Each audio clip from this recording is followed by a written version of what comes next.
她本是出身豪门，却被奶奶赶出家门。为了救弟弟呢，最后嫁给了大15岁的跛脚富豪。但是明明追她的富豪有很多，为什么她偏偏要选个残疾的呢？这故事开场呢，本该是公主的童话。黎姿的爷爷呢，那可是大名鼎鼎的电影之父黎民伟。看着金汤匙出生的黎姿啊，9岁之前住的是何文田的豪华大宅，是不折不扣的人间富贵花。然而呢，命运的偏激啊，最擅长写的呢就是急转直下。9岁那年呢，随着祖父的离世，一场豪门争产的风暴瞬间将这个家撕得粉碎。黎姿的父亲因为脑膜炎后遗症啊，成了家族里最先被踢出去的软柿子。一夜之间呢，天堂坠入地狱，一家4口从数百平米的大宅被扫地出门，塞进了最廉价的棚户区，一个连独立卫生间都没有的20平米的小破屋。那么蟑螂和老鼠啊，成了他童年最亲密的玩伴。那父亲无法工作了，全家呢就靠母亲开货车当苦力来挣那么一点微薄的薪水。看着母亲被生活压弯的脊梁和弟弟黎英啊渴求读书的眼神，年仅14的黎姿做出一个改变一生的决定，他把书包往角落里一扔，从此过去一头扎进那个五光十色却也最人情冷暖的娱乐圈。那刚入行那会儿啊，他哪有什么选择权呀？为了钱呢，什么烂片他都接，什么龙套他都跑，他成了大家口中烂片女王，那个除了漂亮是一无是处的花瓶。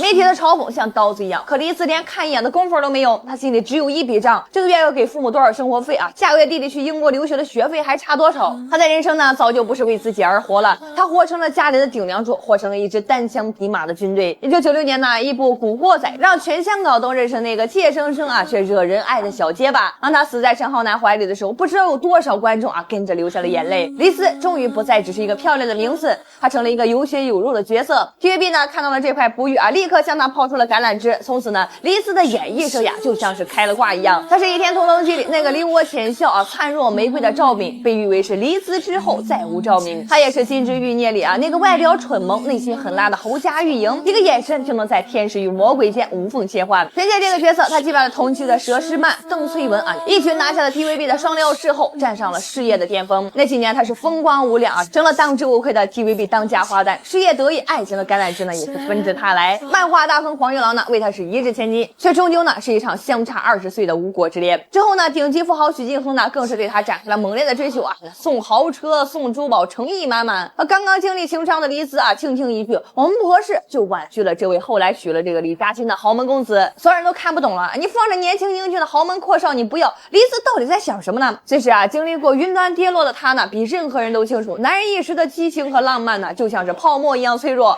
他要的从来不是锦上添花，而是一个为他能够撑起一片天的绝对的安全感。而这份安全感呢，一个叫做马廷强的男人给了他整整6年。马廷强，东方日报的创始人之一啊，人称跛脚富豪，身价1亿万呀，但是因为年幼患病啊，腿部呢有残疾。他第一次见到黎姿啊，就惊为天人。从此开始呢，长达6年的漫长追求。黎姿拍戏，他默默探班；黎姿被骂，他第一个打电话安慰。他不玩那些个虚头巴脑的浪漫，他给的呀是日复一日的陪伴和实实在在的关心。但是真正让黎姿做出选择的是2007年那场几乎毁了他整个家庭的灾难。那天呢，正在拍摄《珠光宝气》的黎姿接到了一个晴天霹雳般的电话，他的弟弟啊，刚从国外学成归来的皮肤科的硕士黎英啊，遭遇了严重的车祸，生命垂危。黎姿是疯了一样的冲到医院呀，看到躺在 ICU 里啊，头部插满管子，被医生断言可能终身瘫痪，成为植物人的弟弟。随后黎姿呢，在完成《珠光宝气》的拍摄之后呢，正值事后巅峰的他召开了发布会，含泪宣布我将全面退出娱乐圈，没有一丝留恋，没有半点的犹豫。20年前他为家人入行，20年之后呢，他为家人退圈。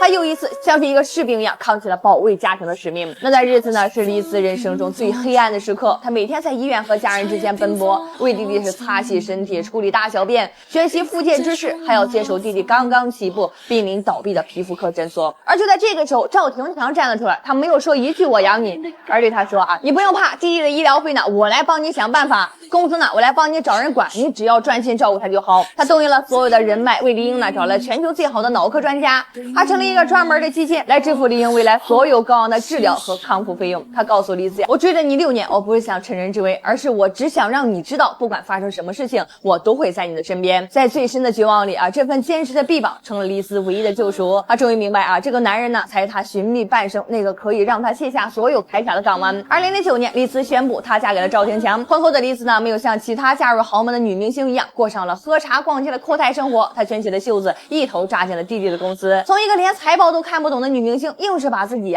逼成了一个雷厉风行的女总裁。她把弟弟那间只有10几个人的小诊所一步步发展壮大。如今呢，李斯已经是3个女儿的母亲，年过50，却依然是美得惊人。李斯的一生都被9岁那年的家庭巨变刻下了深深的烙印。那场变故在她内心植入了一个核心程序：家庭高于一切，安全感就是生存的唯一基石。所以她拼命拍戏是为了家人的安全感。她拒绝许晋峰是因为在那段感情里她看不到未来的确定性。而她选择赵廷强，恰恰是因为在她人生中最风雨飘摇、最需要安全感的时候提出了最顶级无条件的支持。这份恩情，这份信赖远远超越了世俗意义上的爱情。她嫁的不是潘父，而是在打完一场惨烈的战役之后与自己最坚实的盟友缔结了终身的盟约。李斯从来不是一个等待王子拯救的公主，她一直都是那个身披铠甲捍卫家园的士兵。她用自己人生告诉我们一个道理：真正的幸福不是你拥有多少，而在你一无所有的时候回过头看那个人还在。